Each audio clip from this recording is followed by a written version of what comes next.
Once upon a bleak Irish morning, a spindly lad named Jack bade his mother goodbye and set out to seek his destiny.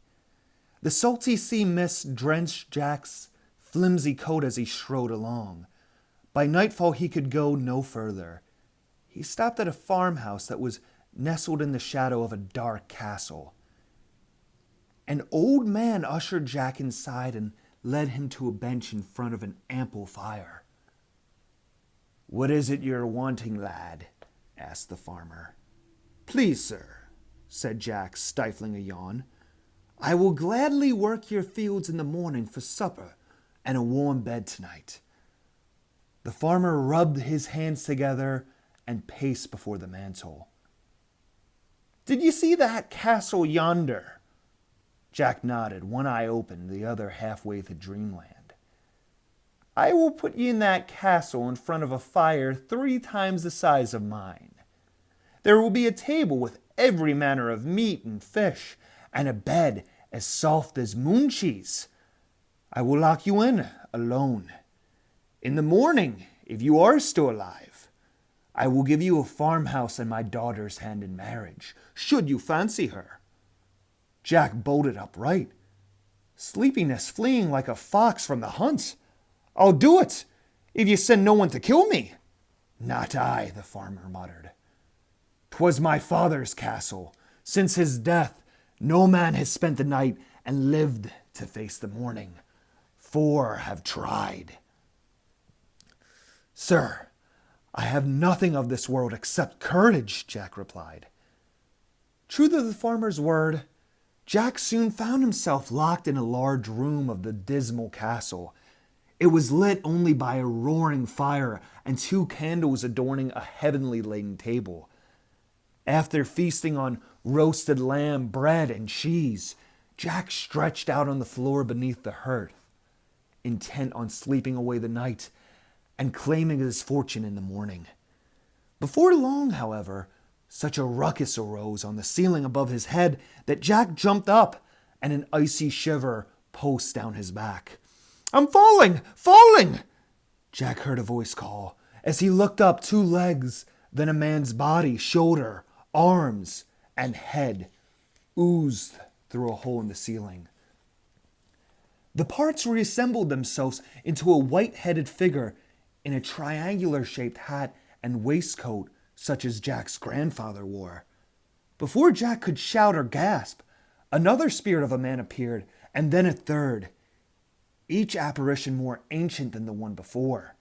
Then, just as Jack thought he could bear no more, the first spirit took a puckeen from his waistcoat and began a furious game with the others, the second and third spirits against the first.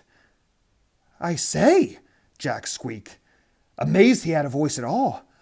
"I say that's hardly fair, 2 against 1. Without waiting for a reply, Jack joined the first ghost. They played all night, never exchanging a word, never pausing for rest. As the first sliver of sunrise seeped through the castle windows, Jack slumped into a chair. "Rest," he croaked. "Rest." The 3 spirits stopped their frantic kicking and running and surrounded Jack. The first placed his hand on Jack's shoulder. "We haven't rested for many years," he said. "Perhaps we can now that we found someone with courage. The others all died of fright before they could help us. I was the farmer's father," he continued. He pointed to the other 2 spirits. "That was my father, and the eldest my grandfather. None of us has peace because in life we cheated many people. We cannot rest until our wrongs are righted." Jack shrugged. "What can I do?" "A white mare waits at the post," said the spirit.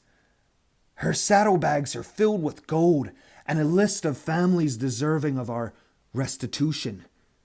Ride the countryside until the gold is distributed. When you return, look toward the highest turn of the castle to see the results of your deed." As the spirit stopped talking, the castle door opened, and in walked the farmer and his beautiful daughter. You're alive!" The farmer gasped. Jack whirled around in his chair. The spirits were gone. before he even touched the hand of the farmer's daughter. Jack jumped up, ran outside, and leaped onto the mare.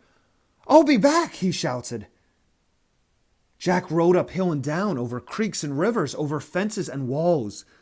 He delivered the spirits' gifts to the shabbiest cottages in the villages.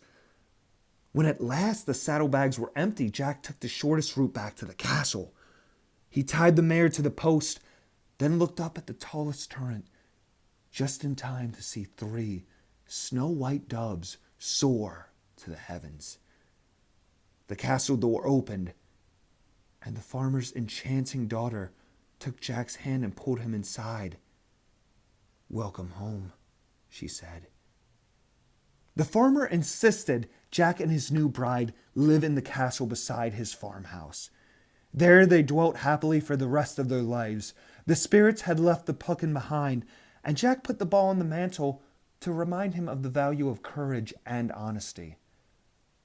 And sometimes, on a winter's night, he told his children the story of how he and 3 spirits once played a ghostly game of Puckeen.